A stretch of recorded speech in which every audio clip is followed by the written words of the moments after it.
आप देख रहे हैं नेशनल वॉच, खबरों का खजाना। नमस्कार दोस्तों, उत्तर प्रदेश के सरकारी डॉक्टर्स के लिए लगातार संघर्ष करने वाली पीएमएस रिटायर्ड वेलफेयर एसोसिएशन के महामंत्री डॉक्टर आर के सैनी आज स्वास्थ्य भवन राजधानी लखनऊ पहुंचे, जहां नेशनल वॉच ने उनसे कुछ खास बातचीत की है।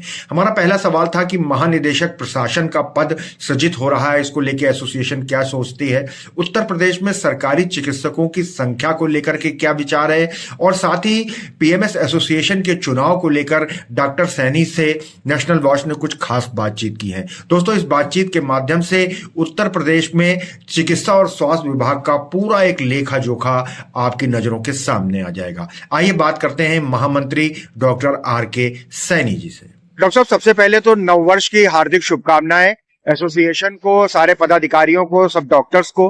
आज आप स्वास्थ्य भवन आए हुए हैं, क्या कुछ खास मामला फिर एसोसिएशन ने उठाया है? ये पहले तो हम अपने सारे सेवानिवृत्त और बड़े बुजुर्ग चिकित्सक रिटायर्ड डायरेक्टर को नववर्ष की शुभकामनाएं देते हैं। नए डीजी हमारे सृजित हुए हैं डॉक्टर राठौर साहब, उनको भी मैं शुभकामनाएं देता हूं और ये आशा करता हूं कि नियमानुकूल कार्य करेंगे, नियम के विरुद्ध जाके कोई भी काम करने का कष्ट न करें। मेरे पास और कुछ कहने को नहीं है, बस मैं यही संक्षेप में कहना चाहता हूं, नियम के प्रतिकूल जो कार्य करेगा नए साल में, पुनः मैं जिसको चेतावनी समझे या अनुरोध समझे या जो भी समझे, नियम के प्रतिकूल जो भी काम करेगा उसको माननीय उच्च न्यायालय में व्यक्तिगत रूप से खड़ा करूंगा, जो कि सरकार के खिलाफ कोई भी कार्य न करें। सरकार हमारी बहुत ट्रांसपेरेंसी से कार्य कर रही है, हमारे मुख्यमंत्री योगी आदित्यनाथ जी काम कर रहे हैं, तो सरकार के खिलाफ कोई काम है, जो नियमावली बनी उसी के अनुसार प्रमुख सचिव महोदय या जो भी उनसे संबंधित अधिकारी, विशेष सचिव, इसी तरीके जी। डॉक्टर साहब, जब आपने डीजी की बात करी तो महानिदेशक प्रशासन का पद जो है बताया जा रहा है कि सृजित किया जा रहा है, इसको एसोसिएशन किस तरह से देख रही है? महानिदेशक प्रशासन का ये लोग हर साल लिखते हैं, इसमें हमने एक याचिका प्रस्तुत कर दी थी जिसमें लिखा गया कि महानिदेशक का पद सृजित किया जाता है तो बिना मुझे बुलाए और श्रेणी के निदेशक, अपन निदेशक के चिकित्सकों की मीटिंग के बगैर कोई भी निदेशक प्रशासन, महानिदेशक प्रशासन का पद नहीं सृजित करेंगे, क्योंकि निदेशक प्रशासन ने अपने 29 दिसंबर के एक लेटर में लिखा है 2023 में, इनको वित्तीय अधिकार कोई प्रदान नहीं है। ये प्रशासन को वित्तीय अधिकार से क्या मतलब है? क्या गबन करना है वित्तीय अधिकार लेकर के? क्या प्रमुख सचिव के पास वित्तीय अधिकार नहीं है, महानिदेशक के पास वित्तीय अधिकार नहीं? इसका मंतव्य क्या है? क्या गबनकारी नीति में है, एनआरएन जैसा घोटाला करने की नीति में है? ये पूर्णतः गलत है। जिस प्रारूप में चले आ रहे हैं इसी प्रारूप में ये कार्य करें। अगर निदेशक प्रशासन है तो हमारे और भी निदेशक हैं, उनको भी अपर निदेशक, अपर महानिदेशक का पद उनको भी प्रदान किया जाए और टाइम बाउंड प्रमोशन दिया जाए। तो मैं यही चाहता हूँ इस तरह का कृत्य दोबारा मत करें, क्योंकि इसे माननीय उच्च न्यायालय लखनऊ से एक आदेश पारित हो चुका है। अतः इस तरह के पत्रों का न संज्ञान न भेजने की कोशिश करें, ताकि माननीय उच्च न्यायालय में कोई वाद विवाद न पैदा। जी डॉक्टर साहब, चाहे मुख्यमंत्री योगी आदित्यनाथ हो या डिप्टी सीएम और चिकित्सा और स्वास्थ्य मंत्री ब्रजेश पाठक हो, लगातार स्वास्थ्य को लेकर के बड़े सजग रहते हैं। ऐसे में क्या आपको लग रहा है कि जो सरकारी चिकित्सक हैं उनकी कुछ कमी है या और भर्ती होनी चाहिए या अधिक है?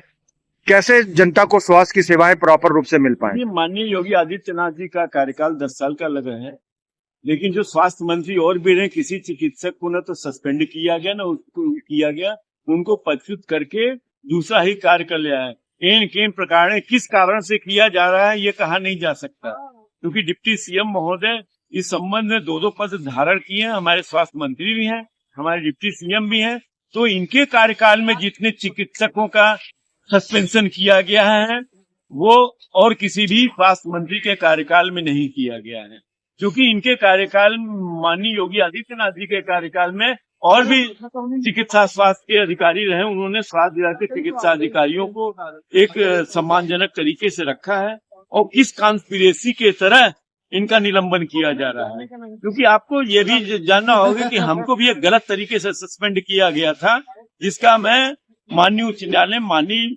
स्वास्थ्य मंत्री जी को प्रतिवादी बना चुका हूँ। और इन्होंने गलत तरीके से दिया। अगर इसी तरीके का अगर कार्य होता रहेगा तो चिकित्सक कैसे आएंगे? हमेशा चिकित्सकों की कमी और खलेगी, क्योंकि अकारण चिकित्सकों को सस्पेंड करना, कॉन्स्पिरेसी के तरह चिकित्सकों को सस्पेंड करना, ये बहुत गलत नीति है। ये माननीय योगी आदित्यनाथ जी इसका ध्रुवीकरण जो भी कर रहा है, करवा रहा है, माननीय योगी आदित्यनाथ जी इसको देखें और संज्ञान लें। चिकित्सकों का गलत तरीके काम कोई करे। अभी हमने सुना है कि एक डॉक्टर ने पोस्टमार्टम में आंखें निकाल गई तो बदायूं का सेमो सस्पेंड हो गया। क्या बदायूं का सेमो कैसे सस्पेंड कर दिया गया? ये बहुत गलत कार्य है। जो आदमी निकाला उसको पहले उसके ऊपर जांच बैठाइए और सेमो को सस्पेंड करिए। कोई आदमी चौकीदार थोड़ा बन जाएगा। आप भी तो हैं, आपके वहां बहुत करप्शन होते हैं, तो उसको हम कैसे देखेंगे? किसी को सस्पेंड किया जाए जो आदमी फर्स्ट प्राइमा फेसी रूप में आता है, पकड़ा जाता है। जी डॉक्टर साहब, एसोसिएशन के चुनाव को लेकर के क्या प्रोग्रेस है, आगे क्या गतिविधि हो रही है?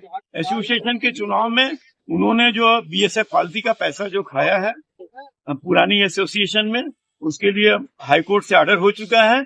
उनके डिप्टी रजिस्ट्रार के आदेश को चैलेंज करने के लिए इन्होंने करोड़ों रुपए खा लिए हैं। इसके पहले भी हमने प्रेस वार्ता बनाया था। सचिन वैस, अमित सिंह जो बीएसएफ पालिसी का डॉक्टरों का पैसा खा के रखते हैं और उन लोगों को लौटाया नहीं गया है, तो उसको लौटाने के पुनः आदेश में हुआ है कि इसको आदेश चैलेंज किया जाए रजिस्ट्रार का। उसी क्रम में इलेक्शन भी कराने का अनुरोध किया जाएगा और माननीय उच्च न्यायालय में इसी सप्ताह में याचिका प्रस्तुत की जाएगी। और मेरा अनुरोध है कि जो पुराने जो 5 साल से जो बिना किसी चुनाव के पद पर बैठे हुए हैं, अपना ईमानदारी से अपने पद को त्यागें और सही तरीके से कार्य। उसमें एक फर्जी एफिडेविट लगा हुआ है अमित सिंह का। एफिडेविट को मैं चैलेंज करने ही वाला हूँ। उसमें लिखा गया है अमित सिंह, बाप का नाम नहीं उसमें लिखा है, और पता उनका रहने का महानगर सेक्टर हमारे एसोसिएशन का ऑफिस लिखा है। ऐसा कौन सा एफिडेविट है जिसमें बाप का नाम और मूल निवास पता नहीं लगा? ये फर्जी एफिडेविट बना करके पैसे का करोड़ों रुपए का गबन किया उन्होंने। इसको भी मैं चैलेंज करने वाला हूँ और पहले मैं रजिस्ट्रार को चैलेंज कर, रजिस्ट्रार के आदेश को चैलेंज करके चाहूंगा कि इस इलेक्शन शीघ्र कराया जाए और पदाधिकारी लोगों को हटाए। और साथ ही साथ मकर संक्रांति आने वाली है। 26 और 14 जनवरी को मकर संक्रांति है। 22 जनवरी को मंदिर का उद्घाटन है, प्राण प्रतिष्ठा होगी।